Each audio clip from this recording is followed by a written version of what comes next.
शहर के व्यस्त चौराहे पर मीरा का छोटा सा ठेला था। वह सुबह 4 बजे उठकर ताजा पोहा और जलेबी बनाती थी ताकि अपने बीमार पिता और छोटी बहन की पढ़ाई का खर्च उठा सके।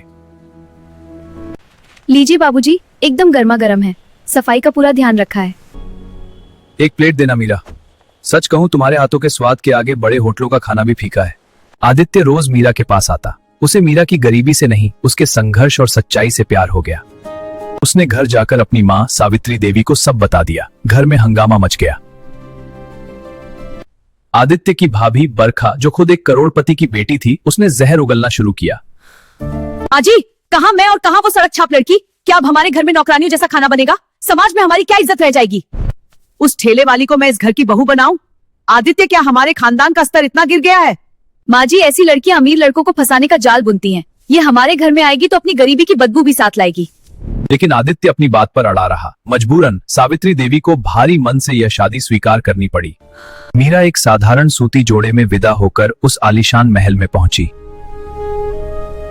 अगले दिन मीरा की पहली रसोई थी। बरखा ने मीरा को नीचा दिखाने की योजना बनाई। देखो छोटी बहू, आज माँ जी के खास मेहमान आ रहे हैं। उन्हें इटालियन खाना पसंद है। क्या तुम्हें आता है? दीदी, मुझे तो वो नहीं आता। मैं तो बस घर का सादा खाना जानती हूँ। ओहो, तो फिर जो आए वही बना लेना। आज तो माँ जी से धक्के देकर बाहर निकालेंगी। दोपहर में मेहमान आए। बरखा ने जानबूझकर सारे महंगे बर्तन और मसाले छुपा दिए ताकि मीरा कुछ न बना पाए। मीरा ने रसोई में देखा, सिर्फ थोड़ा सा मोटा अनाज, दाल और सब्जियां थी। उसने हार नहीं मानी और अपने हुनर का जादू चलाया। माफ कीजिएगा, आज खाना बनाने में देर हो गई।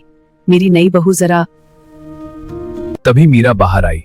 उसके हाथों में मिट्टी की हांडियां थीं जिनमें से सौंधी महक आ रही थी। उसने मेहमानों को बाजरे की खिचड़ी, कड़ी और देसी घी का चूरमा परोसा। अरे वाह सावित्री जी, ये क्या खिला दिया। पिछले 20 सालों से शहर की पार्टियों में सिर्फ पनीर और पिज्जा खाकर जबान उब गई थी। आज बरसों बाद अपनी जड़ों का स्वाद मिला है। ये खाना तो अमृत है। आपको ये सादा खाना पसंद आया? पसंद? ऐसी बहू तो नसीब वालों को मिलती है जो सेहत और स्वाद दोनों जानती हो। कुछ दिन बीते। बरखा का घमंड अभी टूटा नहीं था। एक दिन घर में शॉर्ट सर्किट से आग लग गई। सब बाहर भाग गए, लेकिन बरखा अपने कीमती गहनों के चक्कर में कमरे में फंस गई। धुआं इतना था कि कोई अंदर जाने की हिम्मत नहीं कर रहा था। दीदी, मैं आती हूँ। मीरा ने अपनी जान की परवाह किए बिना अपनी गीली साड़ी ओढ़ी और आग के बीच से बरखा को खींचकर बाहर ले आई। मीरा के हाथ झुलस गए, लेकिन उसने बरखा को बचा लिया। बरखा, चलो जल्दी, मेरा हाथ पकड़ो, बाहर आओ। चलो, तुम्हारे नहीं, मैं तुम्हें बचाऊंगी। तुम्हारे हाथ, परवाह नहीं, चलते रहो। मीरा, हमें माफ कर दे बेटा। हम अमीरी के अंधेपन में ये भूल गए कि सबसे बड़ी दौलत पैसा नहीं बल्कि इंसानियत है। हाँ माँ, मैं समझती हूँ। जिसे मैं गरीब कहकर दुत्कारती थी, उसी ने आज मुझे नई जिंदगी दी। मुझे माफ कर दो मीरा। महल में रहने से कोई बड़ा नहीं होता दीदी। इंसान बड़ा होता है अपने दिल से।